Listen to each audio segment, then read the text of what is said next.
Bonjour, au sommaire de cette édition toute image du 26 décembre. Nous reviendrons tout d'abord sur le décès de Michel Leroux, premier vice-président du Conseil général du Loir-et-Cher.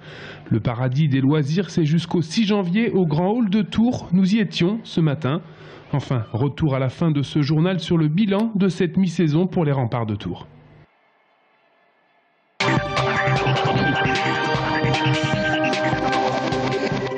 Le premier vice-président du Conseil général du Loir-et-Cher, Michel Leroux, est décédé ce dimanche. C'est à 5 h du matin, à son domicile de Celles-Saint-Denis, qu'il a succombé à sa maladie à l'âge de 70 ans. Rien ne prédestinait ce fils de maçon à la politique, mais il devint maire de sa commune de 1977 à 2001, et c'est à lui qu'on doit notamment la salle des fêtes, le gymnase, le terrain de football ou encore le jardin des entreprises. Un maire bâtisseur donc, qui s'est lancé dans les élections cantonales en 1998 sur le canton de Salbris, d'abord sans étiquette, puis en 2004 sous la bannière de la majorité départementale Union pour le Loir-et-Cher. Il était également depuis 1999 le président du conseil d'administration du SDIS, le service départemental d'incendie et de secours. Décoré de la médaille du mérite fédéral des sapeurs-pompiers, mais aussi de la Légion d'honneur, l'homme travaillait aux côtés de Maurice Leroy sur les questions des infrastructures départementales et de l'aménagement du territoire. Le président du Conseil général a salué la mémoire d'un homme, dit-il, qui a œuvré pour le Loir-et-Cher sans jamais compter son temps et en étant toujours disponible, et ce, malgré la maladie. Michel Leroux était marié et père de 2 enfants. Ses obsèques auront lieu ce vendredi en l'église de Salbris.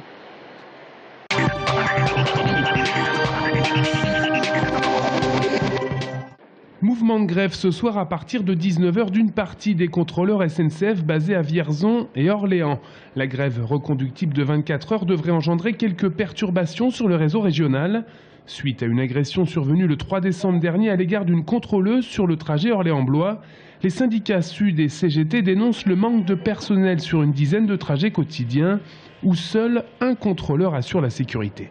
Ils sont assez régulièrement confrontés à des problèmes de sécurité et de sûreté à bord des trains, liés, je dirais, aux problèmes de production qu'on rencontre au quotidien, qui exacerbent un peu les tensions entre eux et les voyageurs, et donc ils réclament la mise en place de plus de moyens humains, plus d'effectifs, pour pouvoir assurer à la fois leur propre sécurité et leur propre sûreté, mais aussi celle des voyageurs. Les syndicats demandent la mise en place d'un 2e agent sur une dizaine de lignes par jour, ainsi que la présence de la police ferroviaire sur des trajets dits à risque, notamment la nuit, et sur les intercités à plus de 9 voitures.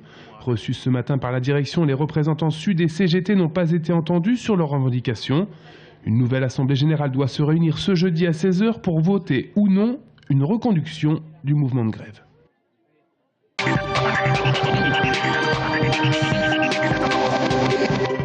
Le paradis des loisirs a ouvert ce mercredi. Comme chaque année, il permet aux familles de se divertir pendant les vacances de Noël. 10 000 m² de jeux couverts et chauffés avec un pass à 10 € la journée. La recette 2012 reste inchangée avec une petite nouveauté quand même. Une attention toute particulière pour que les adultes y trouvent aussi leur compte. On a mis un espace nouveau cette année, qu'un espace café, ou avec baby-foot, billard, quelque chose de plus familial. Des jeux ball-trap laser, donc ça c'est pour pouvoir s'amuser avec les parents.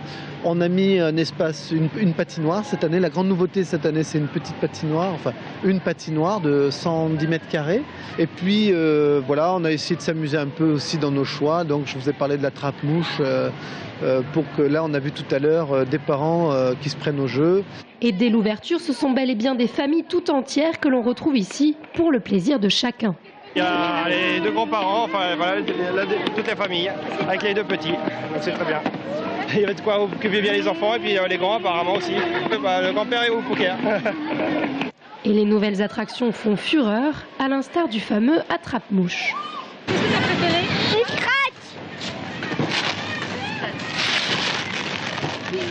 Environ 13 000 personnes sont attendues cette année.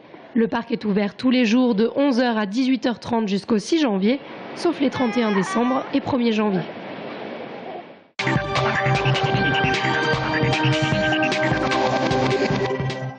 « 11 matchs, 5 victoires, 6 défaites, 45 buts marqués, 36 encaissés. C'est le bilan des remparts de Tours après 12 journées de championnat. Les hockeyeurs tourangeaux ont alterné le bon, voire le très bon, notamment contre les mal classés que sont Strasbourg et Clermont, et sont aussi passés parfois complètement à côté de leur sujet, contre Valence par exemple, à 2 reprises. Un bilan mitigé sportivement, bien évidemment. Aujourd'hui, on est qualifié, on va être qualifié pour les playoffs, n'en pas douter. Ceci dit, aujourd'hui, on a eu pas mal de blessés et sportivement, ça pourrait être mieux que ce que ça a été jusqu'à présent. Au-delà des blessures, il y a aussi les équipes que l'on rencontre qui se sont renforcées par rapport à l'année dernière. Et puis, on n'a pas encore trouvé notre rythme de croisière, effectivement. Donc oui, c'est vraiment un parcours en dents de scie aujourd'hui. Il reste maintenant 5 matchs de saison régulière pour les remparts de Tours pour accrocher la meilleure place possible en vue des playoffs et ainsi continuer la course à la montée dans les meilleures dispositions. L'équipe alignée cette année est encore jeune mais fait preuve d'une belle maturité technique sur la glace. Alors si la D1 reste un objectif à plus ou moins long terme, le principal souci des dirigeants actuellement est de consolider les finances du club. D'une part, financièrement, c'est pas forcément une utopie.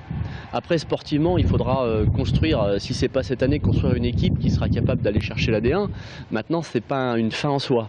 Je dirais qu'aujourd'hui, je préfère être sain en D2 que être dans le rouge en D1. Voilà. Donc, on fera les comptes à la fin. Je crois que c'est ça le plus important. Les remparts retrouveront le championnat dès le 5 janvier par un difficile déplacement chez le leader nantais, avant un match important une semaine plus tard à Tours contre Valvanoise, actuel 3e. Et juste devant les remparts au classement.